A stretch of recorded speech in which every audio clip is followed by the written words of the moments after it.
ប៉ុន្តែក្នុងជំនឿទាំងអស់ហ្នឹងវាបែងចែកជាពីរប្រភេទជំនឿត្រឹមត្រូវនិងជំនឿមិនត្រឹមត្រូវជំនឿមិនត្រឹមត្រូវនឹងនាំជីវិតអ្នកដែលជឿហ្នឹងឲ្យទៅងងឹតរោនសងគិតអ្វីមិនឃើញហើយប្រព្រឹត្តទៅតាមអំណាចនៃភាពងងឹតរបស់ខ្លួនរីឯជំនឿដែលត្រឹមត្រូវគឺដូចជាការបើកផ្លូវបើកផែនទីឲ្យបុគ្គលនឹងដើរទៅរកផ្លូវត្រូវអញ្ចឹង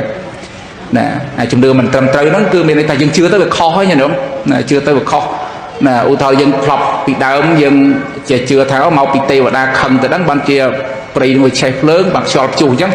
បន្ទាប់ពេលយើងសិក្សាមើលទៅថាហ្នឹងវាជាបាតុភូតធម្មជាតិអញ្ចឹងទៅអាហ្នឹងគឺធ្វើឲ្យយើងយល់ដឹង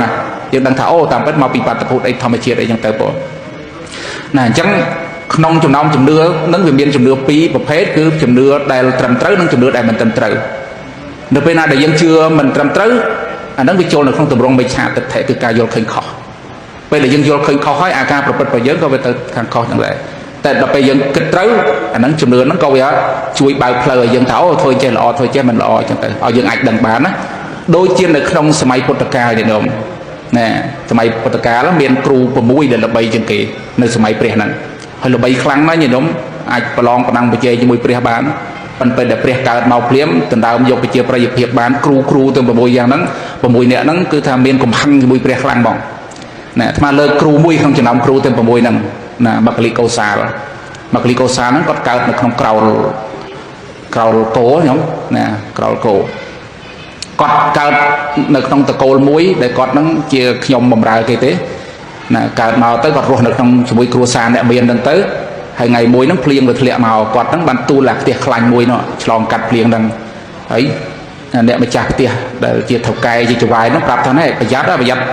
ដួលកពុកអាខ្លាញ់ហ្នឹងណាដល់ពេលដើរចុះដើរឡើងល្អិលទៅក៏ដួលកពុកអាផ្ទះខ្លាញ់ហ្នឹងទៅបើអញ្ចឹងណែម្ចាស់ផ្ទះហ្នឹងខឹងលោតទៅទាញចាប់កៅអៅដើម្បីវាយញញោមដល់លោតទៅចាប់ទាញចំអាកន្លែងសពុតក្បិនដែលស្លៀកហើយហ្នឹងអាកណាត់ដដប់ហ្នឹងទាញមកភ្លឹបព្រាមអានោះគឺរត់រួចតែខ្លួនទៅញញោមខ្លួនទៅទេនរលកោកទៅបាត់ទៅហើយរួចអីចាប់បានតែអីសម្លៀកបំពាក់ហ្នឹងមកដល់រត់ទៅបាត់ចឹងទៅដើរទៅអត់មានសម្លៀកបំពាក់អីទេដើរកាត់ភូមិកាត់ស្រុកចឹងទៅអ្នកស្រុកអ្នកភូមិឃើញតាយីលោកម្ចាស់ព្រះអរហន្តមកពីណាអញ្ចឹងនរលកោកអត់ស្លៀកអីសោះ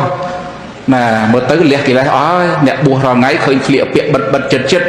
អ្នកនេះបែបព្រះអរហន្តមែនទេហើយមើលដូចជាមិនឃើញស្លៀកពាក់អីសោះនរលកោកអញ្ចឹងប្រហែលជាព្រះអរហន្តហើយនឹកកើតទឹកដីជ្រះថ្លាអ្នកស្រុកនៅភូមិបាក់ទឹកបាក់ដីញ៉ឹងកើតទឹកដីជ្រះថ្លាទៅទេត្រូវនាំគ្នាគោរពបូជាហើយយកបាយយកទឹកយកនំចំណីយកទៅឲ្យហើយនោះឃើញអញ្ចឹងនឹកឃើញថាអី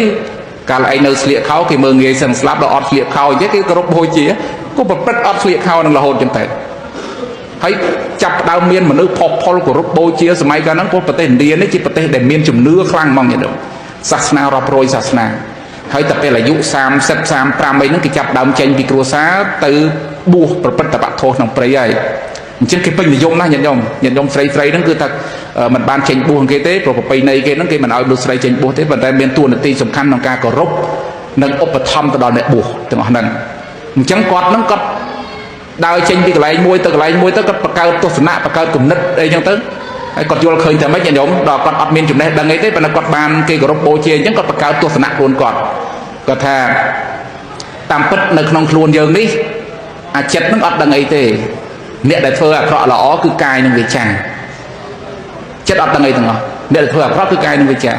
អញ្ចឹងបើទោះបីជាធ្វើល្អក៏ដោយអាក្រក់ក៏ដោយអត់ពាក់ព័ន្ធនឹងចិត្តទេអាកាយហ្នឹងអ្នកធ្វើអញ្ចឹងពេលដែលធ្វើរួចហើយអស់អត់មានអីមកជាប់ជំពាក់ថានេះបាបនេះបុណ្យគុណតូចអីទៀតទេមនុស្សយើងធ្វើបាបក៏មិនបានបាបធ្វើបុណ្យក៏មិនបានបុណ្យដែរពីព្រោះចិត្តអត់ដឹងរឿងទេអ្នកធ្វើមែនទេគឺកាយទេតាគាត់យល់ថាអញ្ចឹងណាមានទស្សនៈវិជ្ជាក្នុងនឹងច្រើនទៀតណាប៉ុន្តែលើកយកតែប៉ុណ្ណឹងយកមកចែកជូនញាតិញោមហើយគំនិតអញ្ចឹងបើយើងអ្នករៀនអ្នកសូត្រអ្នកចេះដឹងយើងស្ដាប់មើលទៅវាមិនសមហេតុផលទេប៉ុន្តែមនុស្សសម័យហ្នឹងជឿណាស់ញាតិញោមជឿណាស់ហើយមានអ្នកដែលដើរចេញទៅបួសប្រព្រឹត្តតបៈធัวតាមគាត់ហ្នឹងអាក្រាតកាយអញ្ចឹងគេហៅថាអាជីវៈញាតិញោមអាជីវកៈណាដើរប្រព្រឹត្តតាមអញ្ចឹងរហូតហោហែតាមផ្លូវតាមអីហើយគាត់ប្រកាន់ច្រើនណាញាតិញោមណាមានអ្នកណាអីយកអីមកប្រកេនអីអញ្ចឹងជូនអីអញ្ចឹង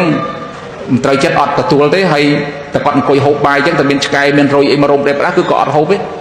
គាត់ថាគាត់ហូបទៅវាដូចធ្វើបាបពួកឆ្កែពួករយហ្នឹងដល់អញ្ចឹងគាត់ហូបទៅគាត់ខ្លាចបាបណែហើយគាត់ដើរទៅអញ្ចឹងណាដើរទៅដល់អញ្ចឹងបើមានគេឲ្យទៅជាប់មហូបណាដែលគាត់ចូលចិត្តអីអញ្ចឹងគាត់យកទៅប៉ុន្តែគាត់អត់ចេះសំអីទេអត់ចេះសំទុកដាក់ថ្ងៃស្អែកថ្ងៃអីណែអត់ទេដើរទៅនៅរងថ្ងៃនៅមានទៅញ៉ាំនៅមានគាត់ដើរពីកន្លែងមួយទៅកន្លែងមួយមានអាកសៀវទឹកមួយអញ្ចឹងទៅឈើច្រត់មួយទៅហើយដើរស្រាតរនល់ទៅតាមនឹងអញ្ចឹងទៅញាតិញោមស្រីស្រីឃើញគោរពបូជាអោនថ្វាយគុំច្រើនណាញាតិញោមនៅប្រទេសឥណ្ឌាគេគោរពច្រើនណាណាគេជឿថាហ្នឹងគឺជាព្រះអរហន្តអញ្ចឹងទៅដូច្នេះអាហ្នឹងគឺជាការជឿមួយដែរមិនអត់ជឿទេណាគឺជាការជឿមួយដែរប៉ុន្តែជឿអញ្ចឹងត្រូវដែរអត់ត្រូវហើយញាតិញោមហ្នឹងហើយព្រោះហេតុអីបានមិនត្រូវថាមកអំពីអ្នកណាអ្នកបញ្ជាឲ្យកាយនិងវិចារនឹងធ្វើអាក្រក់អ្នកណាអ្នកបញ្ជាគឺចិត្តបើចិត្តនឹងអាក្រក់កាយវិចារនឹងអាក្រក់ទេអាក្រក់ចុះបើចិត្តនឹងល្អកាយវិចារនឹងល្អទេល្អតែពិតរាល់ថ្ងៃហ្នឹងបើដកតែចិត្តចេញកាយវិចារនឹងមានចេញពីណាទេញោមមិនចឹងឧទាហរណ៍ដូចឥឡូវមនុស្សដែលស្លាប់នៅក្នុងមឈូសញញោមដែរឃើញមនុស្សស្លាប់ក្នុងមឈូសចេះនិយាយស្ដីជាបន្ទោសអីទេញញោមអីឯងដេកពងស្រួលផងយកតកកមកដាក់ពីលើឯងទៅជាដល់ហ្នឹងហ្នឹងហើយល្អូហេរុញឯងចូលក្នុងអារិញមកឈូសតកមានដែរឃើញខ្មោចល្អូចឹងទេអត់អាហ្នឹងមកពីអីមកពីដកចិត្តចេញអញ្ចឹងជំនឿខ្លះវាមិនត្រឹមត្រូវទេញាតិញោមហើយបើយើងប្រៀបធៀបពីប្រទេសឥណ្ឌាមកខ្មែរយើងមានជំនឿច្រើនណាស់ដែលខ្មែរយើងជឿមិនត្រឹមត្រូវ